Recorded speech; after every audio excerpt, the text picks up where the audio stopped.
For our first circuit, we're gonna have a rack hold, 2 kettlebells. We're gonna be in a split stance here. I'm gonna pivot. I'm gonna be finding that big toe of the front foot. I'm gonna step up, back down to my original position, pivot back, step up. And then I'm gonna continue to pivot. I'm not rushing, you can see this is a balance issue as well. Here, pivot, make sure you have your balance, find that big toe, step up. We go back to the low position, pivot back. I am not in a hurry. I'm not rushing this at all. And I'm gonna get 6 on each side. Your legs are gonna burn, your upper body, upper back, arms gonna burn, your heart rate is gonna just explode out of here. It's gonna be a lot of fun. 6 on each side, that's 12 total. Then we're gonna go to chin-ups. However you do your chin-ups, I'm gonna get a neutral grip, so palms facing one another. We can do those on an assist machine. If we need to do them on a barbell or a TRX, that's great as well. Keep your core engaged. Pull those elbows down to the side. Let it back out. Elbows down to the side. Let it back out. Again, on the TRX if you need. Holding low. Pull up. Back out. Pull up. Back out. Squeezing those elbows down to the side. We're going to get 8 to 10 chins. So 12 total, 6 on each side. Keep that rack hold. Again, pace yourself. We don't have to go super fast on these rotations. And then the step up, 6 on each side, 8 to 10 chins, 4 rounds. Set up on boxes, or you can stack plates, whatever you have. You can use a bench, it's fine. Something a little bit shorter than your knee. We're gonna have whatever working leg is on the box, the opposite hand is gonna hold the cable. So my left foot's gonna be on the box, my right hand is gonna hold the cable. I'm working on a little squinge, a squat and a hinge kind of combo, and I'm trying to stretch the glute. My off leg is hugging the bench, and I'm driving back up. I'm trying to get a big stretch in this leg here, drive the box down. Big stretch in the glute here, drive the box down. I'm trying not to put my weight down on the ground, so I'm not coming down here and setting my weight here. I keep my weight in the box leg, drive up, let it go down. We're gonna do 10 on each side. Take your time with that eccentric and pop back up, down and up. From there, we're gonna do dips. So I've got my parallettes here.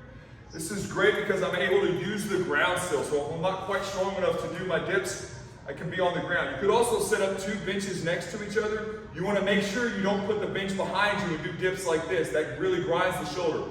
But you could put 2 benches next to each other and do it that way. If you have parallettes, great.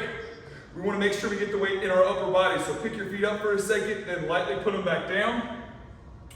Lower your body, press back up. Lower your body, keeping your forearms vertical, drive back up. Make sure that we don't roll that shoulder here. We want to open our shoulders, squeeze those shoulder blades together, and then press back down. Down, straight down, the elevator, back up. Straight down, back up. Make sure you come all the way up. And again, don't use your legs too much.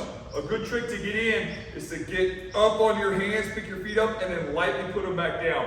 Otherwise, we try to keep our weight in our legs a whole lot. We're kind of doing a squat instead of the actual dip by using our legs too much. So don't police yourself too much there. Make your upper body do that work. We're gonna get 8 to 10 dips, 10 on each side here on that step down. Again, try to get that big stretch in the glute, and then drive back up.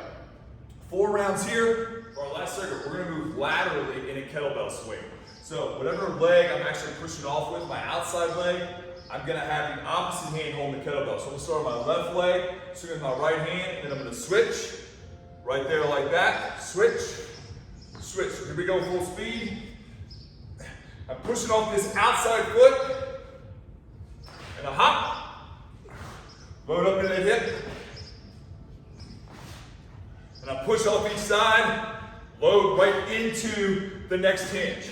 If that's too much, if the movement left to right is too much, you can just stay on one side, keep the swings going, get 10 to 12, then get 10 to 12 on the other side, okay? We want to do 20 if we're doing that lateral hop. It's going to pop that heart rate up quite a bit. Then we're going to lie down. We're going to be an atomic push-up. So we'll put our feet in. We flip over to our knees, get set. We're gonna be up in this position. If you can do the push-up, down, and then we press up and pull in. If the push-up is too much, just do the knee to chest. When you get close, those hips will go up and you pull your knees in. And then when you get long, make sure that your hips don't drop down here. Keep that core engaged. Pull in, go out. Again, here's how the atomic version looks. Just make sure that you don't let those hips sag like that. You need your own abs and really your quads, your hip flexors, everything, the whole front side on the whole time, pressing away from that ground.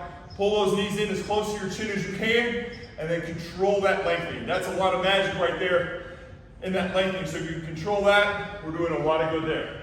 We're gonna get 20 total if you're jumping side to side, 10 to 12 total if you're just staying on one side doing all the swings, then switch to the other. And then from there, we move on to our atomic push-ups.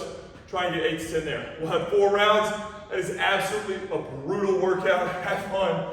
Good luck. We appreciate it. Leave your comments here in the app. If you got questions, shoot them to us. Come hang out with us in person. Either way, we love you. Hope you have a great workout.